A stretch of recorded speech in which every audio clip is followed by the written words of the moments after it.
The law of abundance is natural and God-given. Since the beginning of time, philosophers, visionaries, and great spiritual leaders have talked about the natural abundance of our planet. The difference between being aware of our natural abundance and owning a hefty portion of it is one of the main spiritual lessons we come to the earth plane to learn. It is the art of controlling energy and manifesting your thoughts and ideas. We live in a 3D world that reflects back to us the energy, words, feelings, and thoughts we put out. We're not all well versed in the manifestation technique, and it takes us time to learn it. But that of itself is a great blessing. Imagine a world where everything you thought, felt, or said suddenly appeared in front of you. Sure, you could materialize $1 million on the kitchen table in 30 seconds flat. But each time you had a disquiet or a fear, you would also have a monster standing up against the refrigerator trying to eat your lunch. We come into this sluggish 3D world with the blessing of a special protection. We can have thoughts and feelings that don't instantly materialize in front of our eyes, as they do in some of the spiritual dimensions. So the fact that you can't just materialize money may seem a hindrance, but it's also a part of a greater protection, which allows you to learn the art of manifestation without getting hurt in the process. It isn't hard to see the abundance of our planet. You only have to look at the fruit trees in the fall, the lushness of life. We know that money is not rare, and that abundance is natural. Buckminster Fuller calculated that if all the wealth of the world were divided equally among its citizens, each and every one of us would be a millionaire. It's natural, therefore, for everybody to be abundant. Our natural state is rich.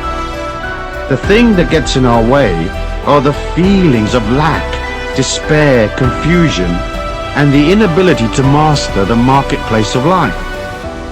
More often than not, we get in our own way by placing in our thinking obstacles, detrimental ideas, and strange resentments that we have to clamber over to get to the honeypot. I'm sure by the end of this book we will have sorted that out, and you'll remember what you already know, namely that life is energy, money is energy, and there's plenty of both. Start by reminding yourself that there's loads and loads of money around. Perhaps it sounds a bit silly, but you ought to begin every day by telling yourself there is no shortage of money. In fact, there are untold trillions of dollars, yen, pounds, D-marks, and so on swishing about, more than you could ever spend. It's vital to understand that, and to remember that there are millions of millionaires. Lovely, rich people to whom you can sell ideas, products, energy, and so become a millionaire yourself. We've been programmed by the system to believe that there are shortages and lack, and that uncertainty is normal. It is not. The idea is a psychological racket designed to control people and keep them in line by making them fearful. Don't buy it. Most people suffering from a limited mindset have no comprehension of just how much money there actually is available to anyone with the will to step up and collect. Look at the ancient holy books. You will see they are full of hope and positive expectancy and abundant affirmations. In the Bible, for example, the words of Jesus are abundant. He lived in abundant times. There's no place in the Bible which says that Jesus wasn't making ends meet, even though Joseph and Mary were supposedly poor at the time of his birth. However, because we're taught a fear of power, it is naturally assumed that somehow money is evil, that rich people are dishonest and crooked, and that they feed upon little people. While the economic forces of our planet are certainly stacked in favor of the big institutions and governments, there's nothing stopping each one of us from gathering our fair share. It's hard to align to money if you think it's evil and nasty. But once you come to understand that money is neutral, that abundance is natural and spiritual, it's easy to see that having money does not necessarily deprive someone else. Many of the greatest teachers have given credence to this idea that abundance is spiritual and that it is your feelings and your thoughts that create the abundance for you. In fact, if you're wealthy, more often than not, you will be disposing of your money commercially and charitably, supporting people around you, and adding to the overall velocity and flow of wealth. There are trillions of dollars zipping about electronically on any given day. Those electronic signals are literally passing through your body right now, as are all the TV and radio signals that are in your local area. If you stop and think about the millions flowing through your hands right now, imagine making a slight flick of the wrist in order to halt some of that loot in transit, so it sticks in the palm of your hand. A flick of the mind is faster than a flick of the wrist. Money is good. Greed is not good. However, there's no reason why you can't be very rich, stinking rich in fact, and still be extremely spiritual and a wonderfully generous person, aligned to the God force with a huge heart and compassion for everyone you meet. One of the inner concepts we have to grasp early on is that the whole of our reality exists in a wave-particle duality. What the wave-particle duality means at a quantum level is that our supposedly solid reality is not actually solid at all. That everything exists in an oscillation or a hazy wave. It is ill-defined. This hazy wave condition remains the same until a particle is observed, whereupon it changes from being somewhere in a hazy state to being solid and existing in a defined place. The metaphysics of money and our ideas around money and abundance follow much the same path as the laws of quantum physics. In order for money to become part of your life, it has to go from a hazy wave state of ideas, dreaming, wishing, yearning, and vague maybes into a solid state, a dollar bill, credit in your bank account, a coin in your pocket. If you can convince yourself at the very deepest level of your being that there is no lack, no unfairness, no discrimination, that making money isn't hard, you suddenly open yourself to greater wealth. This is because you've collapsed your self-denial, your aversions and resentments, and you've flipped from the insecure, hazy wave state that says, where's the rent coming from, to the solid particle state. Suddenly you know it's coming, because the check's in your hand. In collapsing your hazy wave money dysfunction, you open yourself to endless points of abundance. This simple click of the mind opens the door metaphysically. Remember, all points of abundance, points in our 3D reality where money is actually delivered, where transactions take place, are solid particle states, not hazy waves.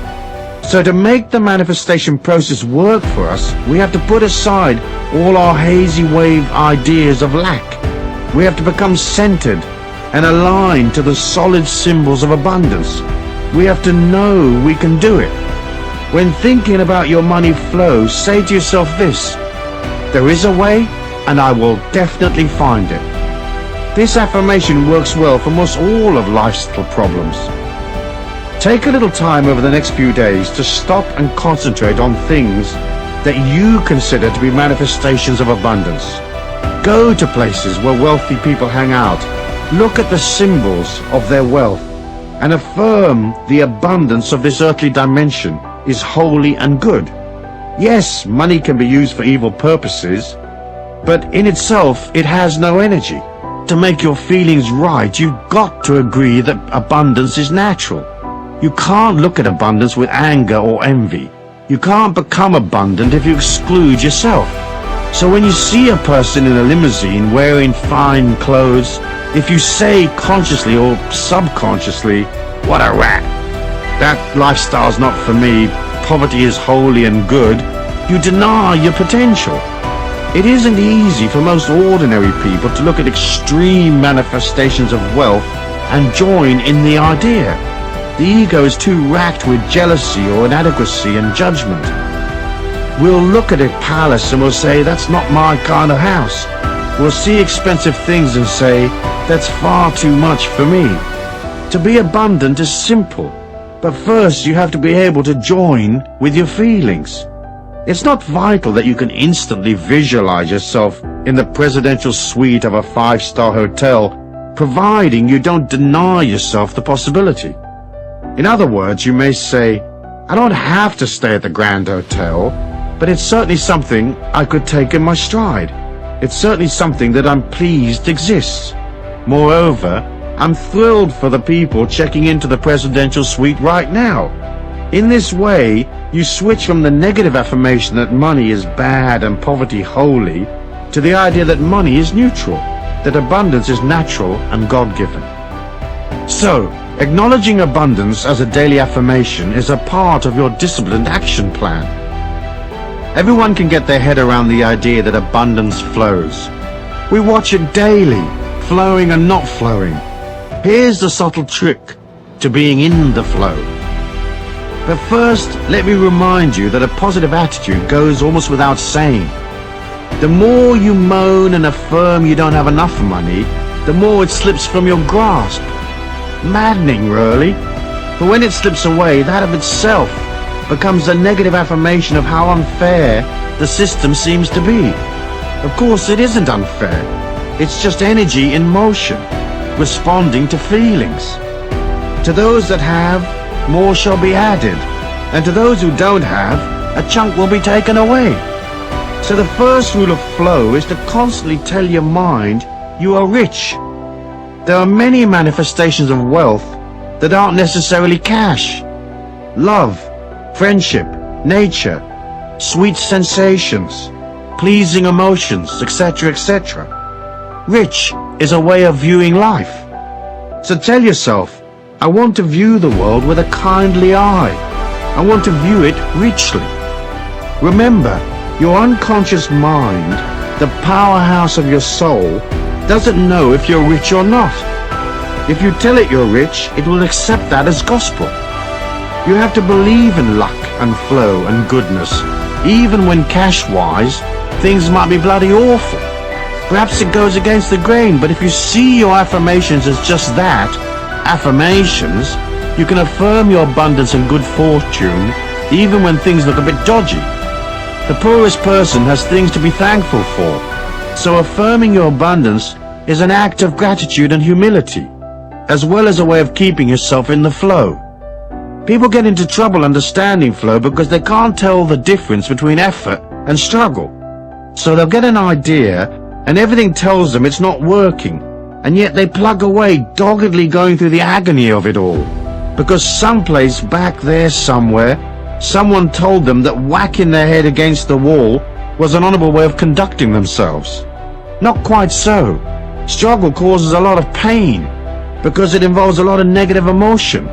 Struggle is also very hard work. All ideas that are holy and good and honest, ideas that serve humanity and yourself, will have a positive energy of their own. When you head out to materialize a money-making plan, it will gather momentum. It's as if the universe at large leads you step by step, showing you the way. That's flow. You meet the right people. You sit in the right seat on the plane, and next to you is the very person you need to connect with. It's a wonderful thing watching flow in motion. We all know what it looks like when it's working. The trick is to be able to pull back when things aren't flowing. As I said in my little book, life was never meant to be a struggle. Struggle is effort laced with emotion. As humans, we are required to exert effort to get things done. So if you're cycling up a hill delivering loaves of bread, you'll expend calories pedaling. Effort is natural. When one's energy expenditure gets wrapped in loads of negative emotion, that's when you flip to the unnatural, from effort to struggle. At that point, you should pull back and ask yourself loads of simple questions. Questions that highlight silliness. Of course, you need perseverance when times are tough, but perseverance mustn't trip you into negative emotion. That will destroy your dream real quick. So if things aren't flowing, watch the signs very carefully. What little adjustments can you make to get things moving? Is your plan realistic? Do you have the wherewithal to pull it off? Are you missing some component? If you're missing a piece of the jigsaw, what does that piece look like? Is the piece inside you, or where will you get the bit you need? It's okay to go up the path a little way, only to discover it's not right for you. As long as you realize when things aren't working, and pull back. The trick is to evaluate and ask yourself, is this a stupid idea or not? Am I going about it arse backwards or what? Do I need this suffering, or is my suffering voluntary? Remember, it's not a defeat to pull back when things aren't right. You can always wait for things to change. The fool plugs away regardless of the signs. If you are aware, you'll pull back, or perhaps continue slowly forward, watching carefully, making adjustments as you go. Remember, don't be impatient. Things always take longer to materialize than you think they will. That's because our minds can move faster than the 3D reality in which we all exist. Also, it's okay to make mistakes. It's okay to fail sometimes. See these as mini seminars you attend to teach you the tricks of life. Of course, the main trick is to be flexible and easygoing and light-hearted, and to learn. Life's a seminar. We learn by stuffing it up. So be kind to yourself. Although flow often seems a form of magic, it actually stems initially from order and planning. It's much easier to experience a great good fortune when you're organized and ready and able to receive the abundance due to you. So ask yourself, am I ready? If someone shows up right now with my special opportunity, can I respond? Am I flexible? Can I move and go in an instant? Flow is energy in motion. So you have to become the embodiment of energy in motion, i.e. flexible, fluid, and fast on your feet. In passing, let's look at risk and reward. To make money, you will have to take risks, even if it's just your time on the line. The key to risk-taking is knowledge. For example, gambling is betting on an unknown outcome. Investing is betting on known possibilities. The difference is knowledge and the quality of your information. So when the amateur blackjack player is pitching his money on the run of the cards, he's gambling. But the professional card player has knowledge and additional information. He can count cards as they come past and make informed decisions about what is to happen next. He's not gambling. He's investing his money in a planned and reasonable way on what might seem to others a random outcome. His knowledge and ability change the random nature of the game into one of near certainty. He is not struggling, he's working, just as the croupier and cocktail waitress are working. So struggle can be avoided by collecting information, lots of it, learning and watching and topping up on your game of life. Moving through life with ability and knowledge, you go from gambling on life to investing in life. We all have to accept risk. Crossing the street is a risk, just one we're used to. The trick is to have enough information so that you're betting on outcomes that are almost certain. When the outcome isn't certain, you ought to design your involvement to ensure there's an easy and inexpensive escape route. Remember, as I've said before elsewhere, never go into anything without figuring out where the exit is. Never commit until you have to, and not until you have enough information. Try to make sure there's a back door to whatever commitment you make. Your feelings are enormously powerful. They are your extrasensory perception. The mind can deduce from what it already knows and guess at an outcome. And millions are lost every day using this intellectual guessing method. But your feelings are more accurate, for everything is energy. So any deal or investment or any involvement with others has an energy of its own. That is its thumbprint, if you like. Use your feelings to stay in the flow and keep away from trouble. Remember, if an idea feels wrong, it is wrong. That's not to say that you should trash a deal whenever you have a moment of disquiet. It's just to say, if suddenly there's an energy shift, you're in tune with your feelings. That shift will alert your feelings. When something feels odd, stop and notice and take stock. Your feelings guide you away from trouble. Half the trick to making money and being in flow is staying away from deals that don't work. It's the deals you walk away from that make you rich, as much as the successful deals. So put your feelings into everything. Meditate and become a satellite for your subtle feelings. The way to build up your sensitivity is to ask. Constantly refer back to your feelings to confirm your direction. If you're in a meeting, mentally reach out to the other people there and imagine your arm extending to touch them in the heart. Then mentally pull your arm back quickly while centering your mind, blanking it, and ask, how does this person feel? Edgy, arrogant, angry, excited, crooked, safe, loving, kind, and so on. Your first impression will be the correct one. The litmus test to referring to your feelings should be used many times a day. Energy shifts constantly, so you'll want to be aware, especially when dealing with other people. How does this situation or person feel right now? How is it different from the way it felt last time I checked in? Is this deal I'm considering for real? Or has something changed? What's the upside? What's the downside? Is the downside far greater than the upside? Is the risk worth taking? Then ask yourself how you feel. Are you happy, comfortable, flowing along? Or is there something bothering you? Staying in the flow is only really a matter of staying close to your feelings. Struggle comes from a lack of awareness of self and from poor quality information.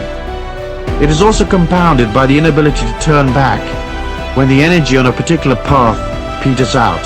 Stay in the pocket. Be aware, shift and change. And never get into anything you can't walk away from. Keep these rules and you will always be in the flow. The action of flow is one of being alive and aware, ready to step forward fearlessly. You have to move towards your target, so do something each and every day that improves your situation and takes you closer to your dream.